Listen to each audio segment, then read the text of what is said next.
Assalamualaikum warahmatullahi wabarakatuh. Bertemu kembali bersama Ibu Indi di mata pelajaran Sejarah Indonesia. Untuk pembelajaran hari ini, Ibu akan melanjutkan dari materi sebelumnya, yaitu perkembangan penjajahan bangsa Eropa di Indonesia. Nah, pada kesempatan ini, Ibu akan lebih fokuskan kepada penjajahan VOC Belanda. Oke, sebelum kita memulai untuk pembelajaran hari ini, marilah kita berdoa kepada Tuhan Yang Maha Esa agar kita selalu dalam lindungannya dan diberi kesehatan dan dijauhkan dari mara bahaya.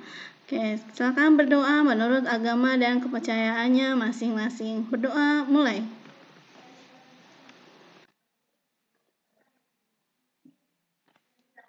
Amin. Oke, sudah berdoa selesai.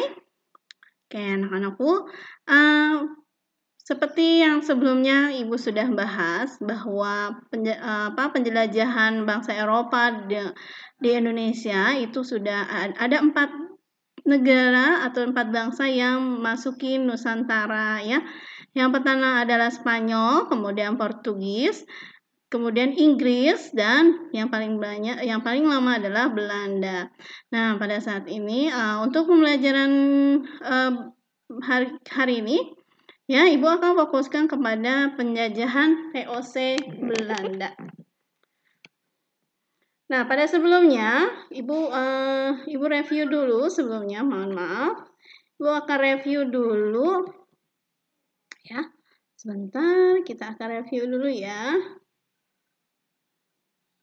Nah, ini adalah masa penjajahan VOC ya. Nah, kalau Ibu kemarin sudah menerangkan, Ibu review sedikit ya. VOC ini dibentuk oleh Belanda sebagai kongsi dagang ya. Nah, VOC ini memiliki hak, yaitu monopoli, ekstirpasi, ya, kemudian pelayaran hongi dan strategi divide et impera. Namun pada tanggal 31 Desember 1799, VOC ini dinyatakan resmi dibubarkan dan pemerintah VOC di Nusantara pun diambil alih oleh pemerintahan Kerajaan Belanda.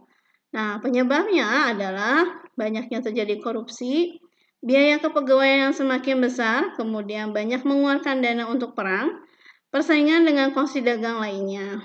Nah, itu ya. Nah, ini adalah VOC. Nah, Ibu akan lanjutkan.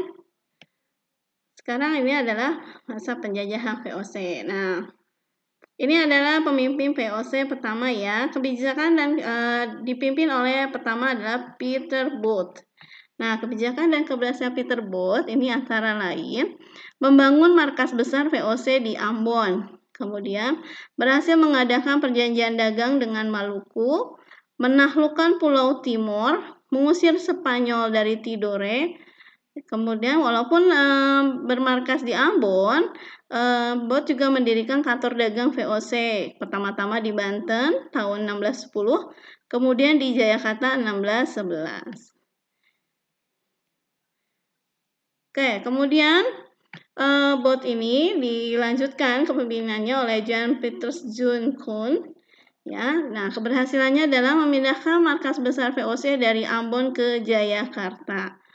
Kemudian mengusir orang-orang Inggris di Pulau Ran yang diam-diam menetap dan melakukan perdagangan dengan penduduk Banda.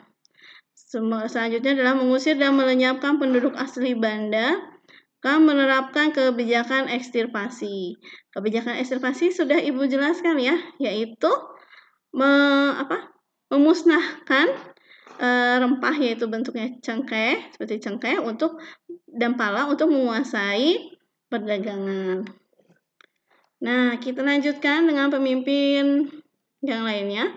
Nah, ini adalah ini bukan dari Belanda, tapi ini dari Prancis ya. Nah, pada tahun 1795, Prancis berhasil menguasai Belanda dan membentuk Republik Batav di bawah pemerintahan Louis Napoleon. Pemerintah Prancis kemudian mengirimkan Herman Willem Daendels, yaitu dari tahun 1808 sampai 1811, untuk menjalankan pemerintahan di Hindia Belanda dengan tugas utama mempertahankan Pulau Jawa dari serangan Inggris. Nah, dulu ini namanya Perang Dunia Pertama ya, di mana Prancis dan Inggris itu saling bertempur. Termasuk juga Belanda waktu itu juga diserang oleh Prancis. Nah, masa Dendels ini meninggalkan warisan yang sangat berpengaruh kepada transportasi Indonesia ya. Nah, ini kebijakan yang paling terkenal yaitu oleh Dendels adalah membangun jalan raya pos ya dari Anyar sampai Panarukan sepanjang 1.100 km. Jalan raya ini untuk mempermudah mobilitas pasukan di Jawa. Jadi bukannya untuk perekonomian ya pertama-tamanya, tapi adalah untuk memobilitaskan pasukan di Pulau Jawa, karena kan memang tugas utama Dendels adalah mempertahankan Jawa dari serangan Inggris. Nah, kemudian Dendels dipanggil kembali ke Belanda pada tahun 1811 dan digantikan oleh Jan Willem Jansen. Kemudian pasukan Belanda mendarat di Batavia pada tanggal 4 Agustus 1811 dan berhasil menguasai kota tersebut. Nah, pada tanggal 18 September, Jansen menandatangani kapitulasi Tuntang, yaitu sebagai tanda resmi penyerahan Hindia Belanda kepada Inggris. Nah, inilah masa J.W. Jansen ya. Nah, J.W. Jansen ini karena Prancis sudah kalah, maka digantikan oleh pemerintahan Inggris ya. Nah, pemerintahan Inggris ini dipimpin oleh Thomas Stamford Raffles. Nah, masa pemerintahan Inggris di Nusantara dimulai sejak 18 September 1811. Nah, beberapa kebijakannya yaitu pertama, membagi Pulau Jawa menjadi 16 keresidenan. Ini untuk mungkin mempermudah pemerintahan. Kedua, menghapus peran para bupati sebagai pemungut pajak dan menjadikannya sebagai pemerintah kolonial. Ya. Ketiga, menetapkan sistem sewa tanah atau land rent ya. Keempat, memberikan kebebasan kepada para petani untuk menanam tanaman yang laku di pasar dunia. Jadi petani dibebaskan untuk menanam apa saja ya, yang penting laku di pasar dunia. Nah, pemerintahan Raffles ini berakhir pada tahun 1816 dan digantikan oleh John Vendel Jr. Nah, ternyata Raffles ini membuat buku karangan ya yang merupakan hasil selama memerintah di Nusantara dengan judul The History of Java. Nah, pada tahun 1814 terjadilah Konvensi London yang berisi kesepakatan agar Inggris mengembalikan tanah jajahan Hindia Belanda kepada Belanda. Maka berakhirlah pemerintahan Inggris di Indonesia dan kembali lagi kepada pemerintahan Belanda. Nah, pemerintahan Belanda kemudian membuat sistem ekonomi liberal ya. Nah, faktor utama munculnya sistem ekonomi liberal adalah kemenangan kelompok liberal dalam parlemen Belanda. Pengaruh sistem ekonomi liberal ini meningkatkan jumlah pengusaha asing yang ingin menanamkan modalnya di Hindia Belanda. Jadi kalau dulu hanya dikuasai oleh Belanda saja atau Inggris ya.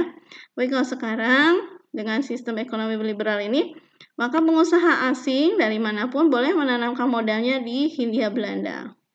Kemudian yang kedua adalah banyak bermunculan perkebunan swasta asing di Hindia Belanda. Ya, perkebunan ini karena tadi investasi dari bangsa-bangsa asing. Yang ketiga adalah berkembangnya kegiatan pertambangan. Kalau dulu mungkin lebih kepada pertanian, perkebunan, sekarang para investor ini merambah ya kepada arah pertambangan emas atau yang lainnya. Dan terakhir adalah terjadinya pengerahan tenaga kerja secara besar-besaran. Ini Nah, ini adalah pengaruh dari sistem ekonomi liberal. Nah, berikut adalah undang-undang yang dikeluarkan pada masa sistem ekonomi liberal ya. Ada undang-undang agraria, undang-undang gula. Nah, dampaknya dari sistem ekonomi liberal ini adalah adanya eksploitasi sumber daya alam dan sumber daya telah melampaui batas. Tuh, diserap terus-menerus tanpa ada perombakan atau misalnya penanaman kembali. Kemudian penduduk pribumi kehilangan tanah miliknya yang terpaksa disewakan atau bahkan dijual. Kalau misalnya tidak mengikuti maka akan disiksa seperti itu ya. Kemudian setelah mereka menjual tanah miliknya, mereka dipaksa menjadi kuli di tanah mereka sendiri. Nah, ternyata ekonomi liberal ini mendapat tentangan dari kelompok humanis di negara Belanda. Kemudian mereka mengusulkan dilaksanakannya politik etis sebagai pengganti politik liberal.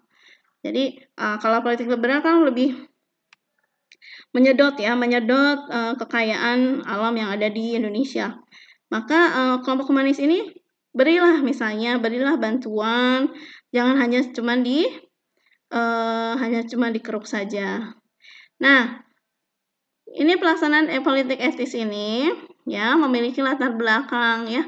Yang pertama adanya kritikan dari kaum humanis terhadap kebijakan politik pintu terbuka. Yang kedua, munculnya artikel NRX utang kehormatan.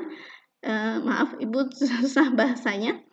Utang kehormatan yang ditulis oleh Konrad Theodor van de Venter dalam majalah The Gids tahun 1899.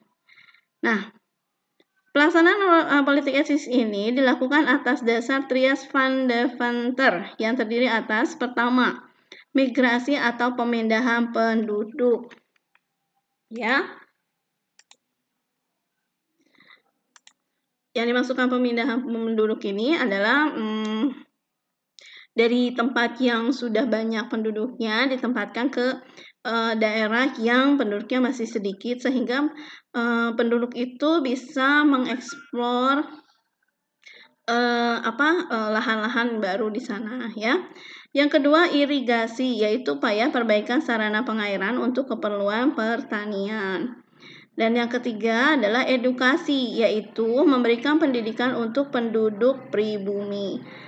Nah, dengan adanya politik etis ini, akhirnya penduduk pribumi yang mungkin masih priai lah ya, itu bisa mendapatkan pendidikan ya. Kalau dulu mungkin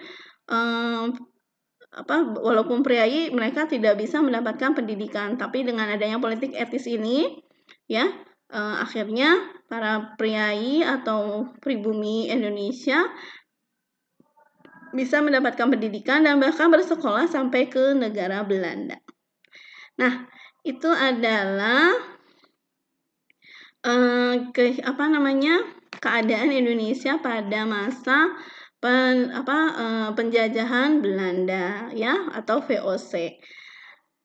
Nah, dari sini kalian bisa memahami ya bagaimana pada saat itu.